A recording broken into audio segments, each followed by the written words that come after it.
I started a journey to test every single Nikon branded Z-mount lens years ago, and as I close in on completing the journey of knowledge, I reach the completion of certain other little side quests, right? I made this video appear whenever I finished all of the 50mm lenses, and I encourage you to watch that. Whenever my long-awaited 35mm f1.2s arrived on February 28th, 2025, that completed my experience with Nikon branded Z-mount 35mm primes. So in this video, I'm going to dive in a little about what they are and who they're for. If you want to see the scores I gave these lenses and every other Z-mount lens I've tested, go to zwadephotosales.com/theopticexplore. Link is in the description. Also down there, you'll find a link that earns me a 2% commission if you decide to pick up any of these lenses. Make sure you watch until the end because there are some strange caveats with Nikon Z-mount 35mm lenses that you won't want to skip. You get three options of Nikon branded Z-mount 35mm primes. In order of release, the Nikkor Z 35mm f1.8s, the Nikkor Z 35mm f1.4, and the Nikkor Z 35mm f1.2s.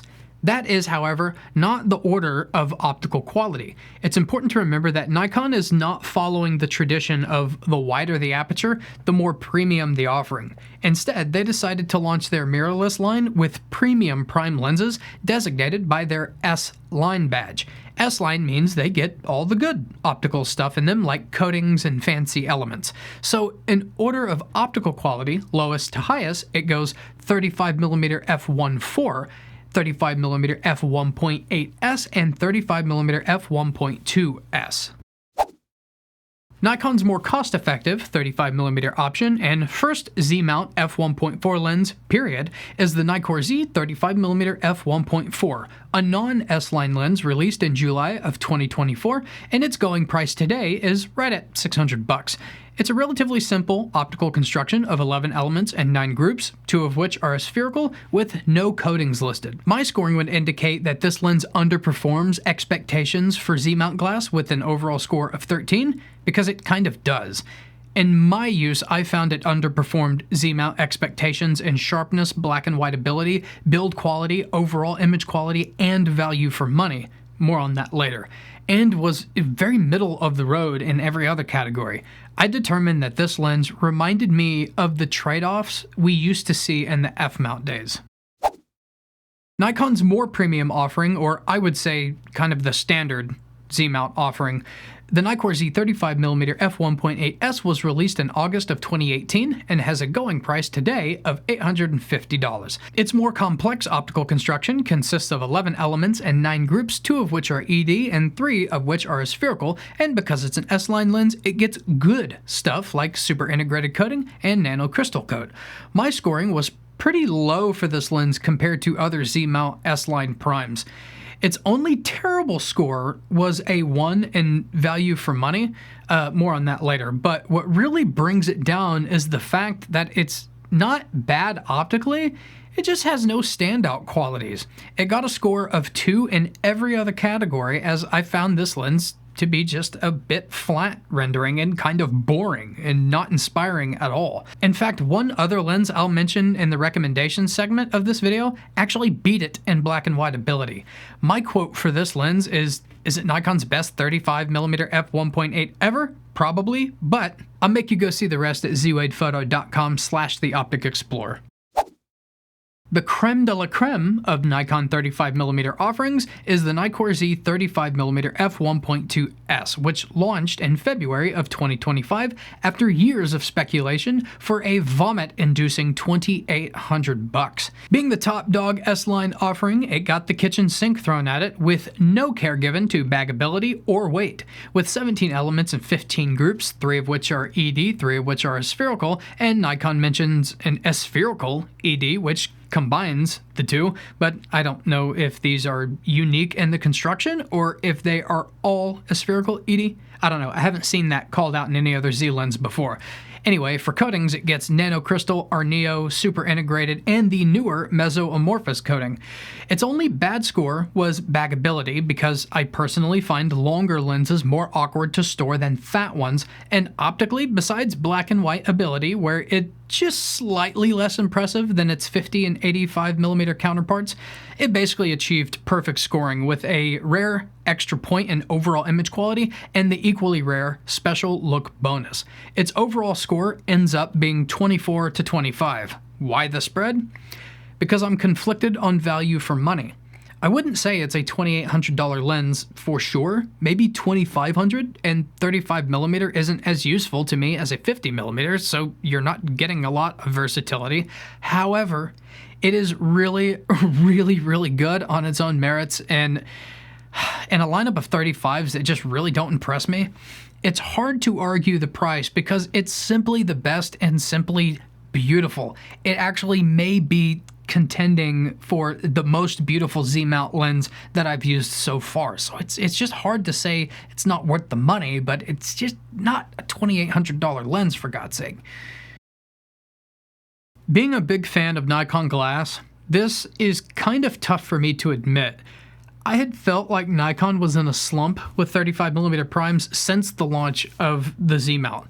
The f1.4 and f1.8s aren't necessarily bad, but neither of them are that dang good either, and they come at a high price. The 50mm f1.8s, for example, is so good, and the 35-1.8, it just doesn't match it. And the 35 costs a lot more money than the 51.8s. So when the 35 f1.4 launched for the price that it did, it was pretty close to the f1.8s, with the expectation of it not being as premium optically, it was overpriced before anyone even tested it, just inherently.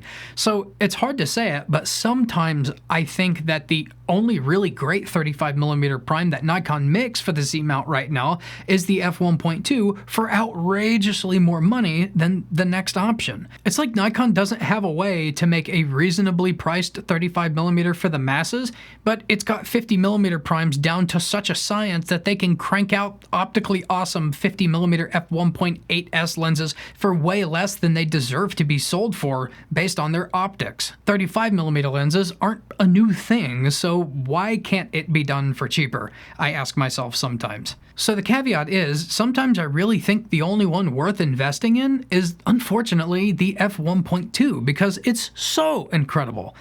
That is going to be wildly unpopular in the comments, but this is just my opinion. Also, there is a light at the end of this tunnel, a bonus recommendation after I address who each lens is for. Please remember this though before I get into it. The who it's for section is just because I feel like I have to on YouTube. My bonus recommendation in this case supersedes them. The 35mm f1.4 I would say is for a hobbyist who is on a budget and is willing to shop used, because they have seen my reviews and understand that this lens isn't worth it at new pricing. They don't want any experimentation or compromise on focal length and want the Nikon's brand on the lens. Besides that, some artsy folks may actually appreciate the softer rendering of this lens, and some dedicated Nikon fans may appreciate the nostalgia that you may feel when using the 35mm f1.4, whose rendering reminds them of the f-mount days when clinical sharpness in rendering wasn't the standard. Most importantly, it's for an individual who hardly ever uses 35mm primes and only occasionally needs that focal length. The 35 f1.8s I would say is only for working photographers who don't use 35mm lenses that often and need more of a clinical, well-corrected rendering, and who definitely know their way around editing software to enhance a rather usual looking image and elevating it to something fantastic. They aren't worried about buying new and are perfectly happy taking their time to search for a good deal on a used copy because, again, they saw my reviews and they agree that it's not worth the cost at new price because of its optics, and they don't use 35mm that often anyway. The 35mm f1.2s has a lot more potential to impress a lot more types of people. I would say this lens is for artists first, but also for collectors and hobbyists who appreciate the engineering that goes into making such an impressive piece of glass. It's for the individual like me who wants the absolute best they can get with every single click, and they can see and appreciate the additional qualities that a lens of this magnitude can produce. and the person doesn't care what sacrifices like weight, convenience, and price have to be made to get so close to optical perfection. I do believe there would be some interest for professionals too, if a working photographer is making money with their work, and if said photographer either primaries a 35mm focal length or uses it very often, they may appreciate having a rendering that their competition may not even be able to come close to achieving.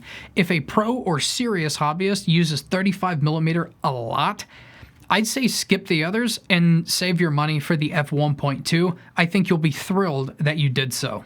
The time has come to deliver on the promise. Sometimes, camera companies do incredible things optically, seemingly on accident, and production costs just happen to be just really low on something that happens to be awesome. That is why before I close out this video, I want to recommend the lens you should get instead of the 35, 1.8, and 1.4. I'm sorry, it's not a 35mm prime, and this is a 35mm prime video, but it must be said. If you're considering anything besides the f1.2, please check out the Nikkor Z 40mm f2. Yes, it's plastic fantastic all over its construction. Yes, it's f2, and yes, it's 40mm, not 35. But the difference between 35mm and 40mm, most people aren't gonna suffer, nor are they gonna care. The difference between f1.4 and f1.8 and f2, most people aren't going to suffer. Depending on where you're measuring from, it's a half stop to a full stop. We have plenty of good ISO noise performance these days, in the rare case that it's going to make a bit of difference, and background blur isn't really changing that much at these wider angles, really. I think the 99% are going to be fine and may not even notice the difference.